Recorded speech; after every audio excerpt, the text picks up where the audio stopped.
امام الانبیاء صلی اللہ علیہ وسلم نے صحابہ کی مجلس میں ایک موقع فرمایا، من یاخذ منی خمس خصال فیعمل بہن او یعلمہن من یعمل بہن۔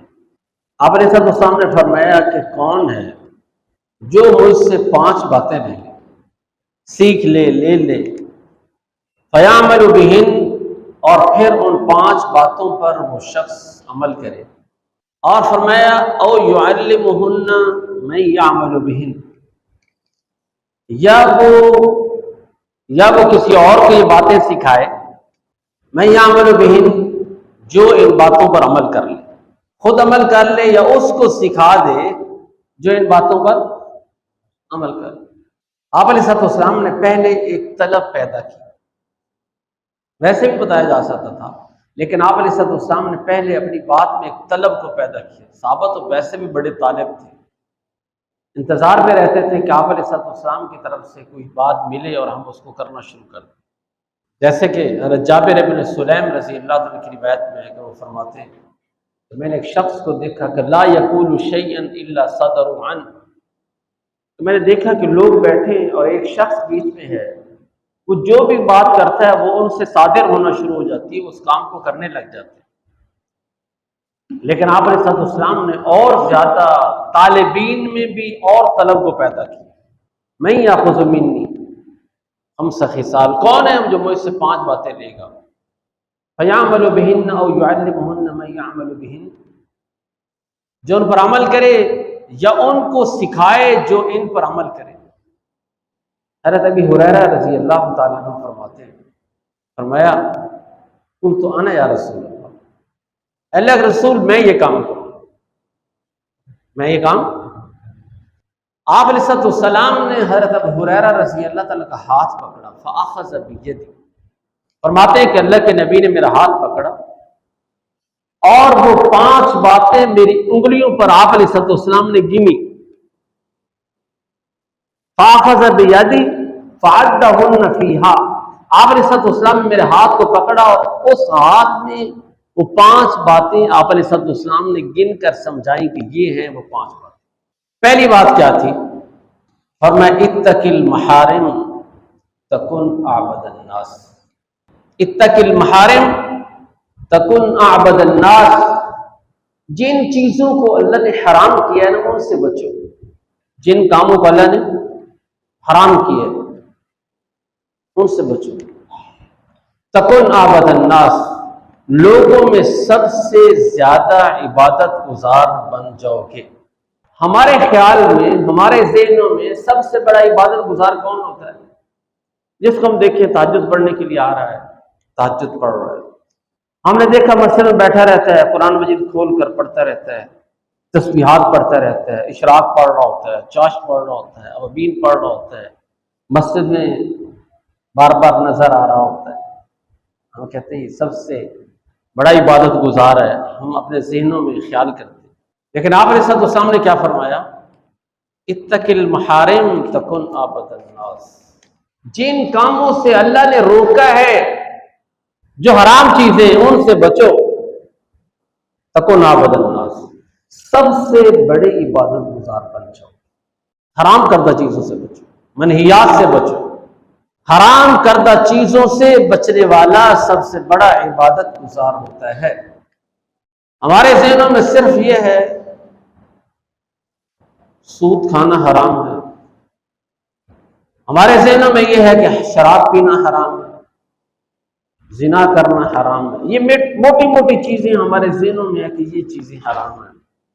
بہت ساری چیزیں ایسی ہیں کہ جن کا دیکھنا حرام ہے، ہم دیکھتے ہیں۔ بہت ساری چیزیں ایسی ہیں جن کا سننا حرام ہے، ہم سنتے ہیں۔ بہت ساری چیزیں ایسی ہیں جن کا بولنا حرام ہے، ہم بولتے ہیں۔ بہت ساری چیزیں ایسی ہیں جن کا پہننا حرام ہے، ہم پہنتے ہیں۔ بہت ساری چیزیں ایسی ہیں جن کا گھروں میں رکھنا حرام ہے، ہم نے رکھی ہوئی ہیں۔ بہت ساری چیزیں ایسی ہیں جن کا خریدنا حرام ہے، ہم خریدتے ہیں۔ صرف سود نہیں، صرف شراب نہیں، صرف زنا نہیں، بہت سارے ایسے امور ہیں جن کو ہم کر رہے ہیں. میں رات کو ہی اپنے گھر میں بات کر رہا تھا، میں نے کہا یار یہ جو موبائل ہے نا، موبائل اللہ سے حفاظت فرمائے، یہ بہت بڑا گناہ کا حال ہے. چلے گئے وہ کیسے، وہ کیسے؟ میں نے کہا جن چیزوں کو لائیو دیکھنا حرام ہے نا، ناجائز ہے، ان کو اس کے اندر دیکھنا بھی غلط ہے. ہم اگر ایک غیر محرم عورت کو لائیو نہیں دیکھ سکتے، باہر نہیں دیکھ سکتے، تو یہ نہیں کہ موبائل کے اندر آ جاتی ہے تو پھر ساری ٹھیک ہو جاتی ہے، اس کو دیکھنا پھر سارا جائز ہو جاتا ہے. ہم دیکھ رہے ہوتے ہیں. عورت کے لیے مرد کو دیکھنا شرعاً درست نہیں. کل المؤمنات یغضضن من ابصارہن ویحفظن فروجہن. لیکن خواتین جب موبائل استعمال کر رہی ہوتی ہیں، دیکھ رہی ہوتی ہیں، ڈرامہ دیکھ رہی ہیں، تب دیکھ رہی ہیں. وہ اصل میں لوگ سمجھتے ہیں یہ فلمیں وغیرہ دیکھنا اور گانے سننا نا یہ غلط ہے، باقی ڈرامہ وغیرہ دیکھنا ہے تو یہ تو ایک اصلاحی پہلو کی چیز ہے، یہ تو ہونی چاہیے. گھروں کے اندر کتنی چیزیں ہم لے کر آتے ہیں، بچوں کے کھلونے کتنے ایسے ہیں. اکثر دین داروں کے گھروں میں بھی ٹوائز رکھے ہوتے ہیں، تصویر و نما ہوتے ہیں. بہت سارے کھلونے ایسے گھروں میں رکھے ہوتے ہیں. تو ڈال ہوتی ہے، بچیاں ضد کرتی ہیں نہیں مجھے تو ڈال چاہیے. میری اپنی بچی بڑی ضد کرتی رہتی ہے، وہ سکول جاتی ہے، وہاں پر بچیاں بتاتی ہیں میں نے یہ لی، میں نے یہ لیا، میں نے یہ لیا، میرے بابا نے یہ لے کر دیا، وہ آ کر شور مچاتی ہے. لیکن ایک ذہن بنانا ہوتا ہے. تو میں یہ عرض کر رہا تھا کہ صرف حرام وہ نہیں ہے جو ہمارے ذہنوں میں حرام ہے، بہت سارا وہ حرام ہے جس کو ہم دیکھ رہے ہیں، بہت سارا حرام وہ ہے جس کو سن رہے ہیں، بہت سارا حرام ہے جو ہم بولتے ہیں، بہت سارا حرام ہے جو گھروں میں خرید کر لا رہے ہیں، بہت سارا ایسا حرام ہے جو ہم نے گھروں میں رکھا ہوا ہے. آپ علیہ الصلوۃ والسلام نے حضرت ابی ہریرہ رضی اللہ عنہ فرمایا اتق المحارم تکن عبد الناس. اللہ کے حرام کردہ چیزوں سے بچو، سب سے بڑے عبادت گزار بنو گے.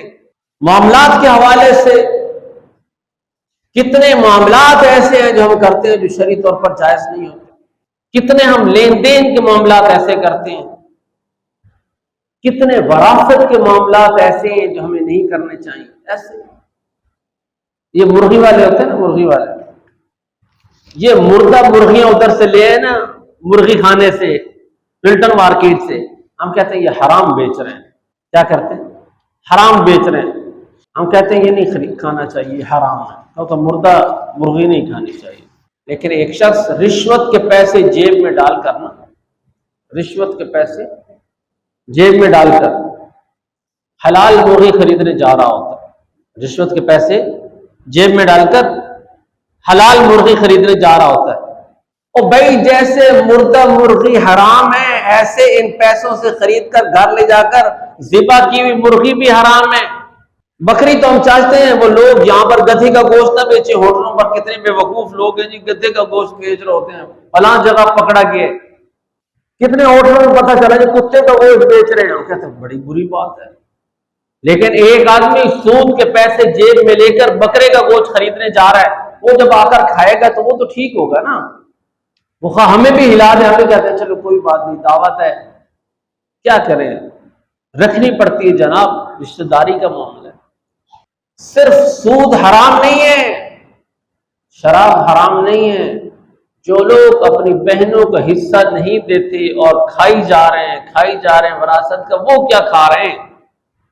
وراثت تقسیم نہیں کی، بہنوں کا حصہ اپنے پاس رکھا ہوا ہے، ابھی تک تقسیم نہیں کی، استعمال کر رہے ہیں، کھا رہے ہیں، پی رہے ہیں. کیا کھا رہے ہیں؟ بے شک وہ 5 وقت کا نماز بھی پڑھ رہا ہے. کتنے لوگ ہیں قرض لیتے ہیں، دینے کا نام نہیں لیتے، تکلیف پہنچاتے ہیں مسلمانوں کو، دوسرے بھائی کو، دوسرے مسلمان کو. یہ کیا کر رہے ہیں؟ حرام کا ارتکاب کر رہے ہیں، حرام کا ارتکاب کر رہے ہیں. امام الانبیاء صلی اللہ علیہ وسلم ایک جنازے میں تشریف لائے. آپ نے سب شام کو خبر ملی کہ اس شخص نے کسی کا قرض دینا ہے، کسی کا قرض دینا ہے. آپ نے سب اسلام پیچھے ہٹ گیا، پھر میں اس کا جنازہ نہیں پڑھاؤں، میں جنازہ نہیں پڑھاؤں. خیر کا زمانہ تھا، دوسرے صحابی نے سمجھا آپ نے سب اسلام جنازہ نہیں پڑھائیں گے، کوئی اور پڑھا دے گا، لیکن یہ خیر سے محروم ہو جائے گا کہ آپ علیہ السلام جنازہ نہ پڑھائیں. انہوں نے فوراً آگے بڑھ کر اللہ کے نبی صلی اللہ علیہ وسلم سے حامی بھری، اللہ کے نبی اس کا قرض نہیں ادا کرو۔ آپ نے آگے بڑھ کر جنازہ پڑھا۔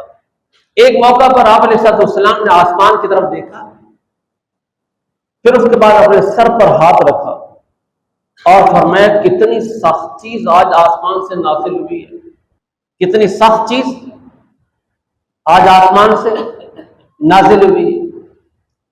صحابہ کرام ڈر گئے، پتہ نہیں کیا نازل ہوا ہے، کیا بات ہے۔ کسی نے کچھ نہیں پوچھا ڈر کی وجہ سے۔ اگلے دن آپ علیہ السلام سے صحابہ نے پوچھا، اللہ کے نبی وہ کیا سخت چیز تھی جو آسمان سے نازل ہوئی جو آپ اتنا پریشان ہو گئے؟ آپ علیہ السلام نے فرمایا جبریل آئے اور آ کر مجھے خبر دی کہ ایک شخص اللہ کے راستے میں شہید ہوا، لیکن اس کے ذمے کسی کا لین دین باقی تھا۔ وہ شہید ہوا، اللہ نے اس کو پھر زندہ کیا، پھر وہ شہید ہوا اور شہادت کا مرتبہ پایا، پھر وہ زندہ ہوا، پھر تیسری مرتبہ پھر وہ شہید ہوا، 3 مرتبہ اس نے شہادت کا درجہ پایا، لیکن لین دین اور معاملات کلیئر نہ ہونے کی وجہ سے اس کی بخشش نہیں کی، اس کی بخشش نہیں کی گئی۔ کتنے ہمارے گھر ہیں، کتنے گھر ہیں، سچی بات ہے، ہزاروں میں سے 2-4 لوگ ایسے ہوتے ہیں جو وراثت کو اپنے حساب سے تقسیم کرتے ہیں، ورنہ ایسے ہی کھاتے رہتے ہیں حلال حرام، ایسے ہی کھاتے رہتے ہیں۔ کوئی چھوٹا بچہ ہوتا ہے، نابالغ ہوتا ہے، کوئی بڑے ہوتے ہیں، وراثت میں اس کا بھی حصہ ہوتا ہے، اس کی اجازت بھی معتبر نہیں ہوتی۔ اگر وہ کہہ بھی دے ٹھیک ہے جی میری طرف سے کھاتے رہیں آپ لوگ، تب بھی معتبر نہیں ہوتی، ایسے کھائی جا رہا ہے، حرام کھایا جا رہا ہے۔ مفتی تقی عثمانی صاحب نے تو بیان فرمایا، کہنے لگے جب میرے والد صاحب مفتی اعظم پاکستان مفتی شفیع صاحب رحمۃ اللہ علیہ کا انتقال ہوا، ہمارے گھر میں ڈاکٹر عبدالحی عارفی صاحب عارف باللہ موجود تھے، جو مفتی تقی عثمانی صاحب کے شیخ بھی تھے، تو ان کو نزلہ زکام، چھاتی خراب تھی، تو مفتی صاحب کا خمیرہ رکھا ہوا تھا، تو ان کی طبیعت کو دیکھ کر جو وراثات تھے انہوں نے کہا کہ حضرت یہ ابا جی کا خمیرہ ہے، یہ استعمال کر رہے ہیں۔ فرمایا بھائی یہ تو وراثت میں چلا گیا ہے، یہ تو وراثت میں چلا گیا ہے، یہ تو سب کا مشترک ہے۔ فرمایا حضرت ہمارے جتنے بھی ورثاء ہیں ابا جی کے وہ سب بالغین ہیں، میں نے سب سے اجازت لی ہے کہ سب کی طرف سے اجازت ہے کہ حضرت کو دے دیے جائے استعمال کے لیے، اب آپ استعمال کر سکتے ہیں۔ لوگ اس کو عجیب سمجھتے ہیں۔ میرے والد صاحب کا انتقال ہوا تو سارے بہن بھائی جمع تھے، وہ ابا جی نے باقی سامان تو تھا ہی، پیناڈول کا ان کو بخار رہتا تھا، پیناڈول کا پوری ڈبی وہ لے کر رکھی ہوئی تھی جس میں 8-10 پتے تھے، تو رشتہ دار اور بھی موجود تھے، تو ہم نے وہ گن کر جو ہے نا جتنی گولیاں جتنی بھائی کو آتی تھی، جتنی گولیاں بہن کو آتی تھی وہ تقسیم کی، ان کے حوالے کی۔ وہ جو رشتہ دار تھے نا کہنے لگے یہ عجیب ہی تقسیم ہو رہی ہے یار، گولیاں بھی تقسیم ہو رہی ہے، ہوتی چھوٹی چھوٹی چیزیں، لیکن حلال حرام کا مسئلہ اپنی جگہ پر ہوتا ہے۔ جیسے میں عرض کر رہا تھا، آپ علیہ السلام نے حضرت ابی ہریرہ کا ہاتھ پکڑا اور ہاتھ پکڑ کر 5 چیزیں گنائیں، 1 2 3 4 5، ان میں سے پہلی کیا چیز؟ اتق المحارم تکن عابد الناس، ابو ہریرہ حرام چیزوں سے بچو، سب سے بڑے عبادت گزار اس سے بنو گے۔ دوسرا فرمایا ورث بما کسب اللہ لک تکن اغنى الناس، جو اللہ نے آپ کے لیے طے کر دیا ہے نا، جو آپ کی قسمت طے کر دی ہے کہ آپ کا یہ ہے، اس پر راضی ہو جائے۔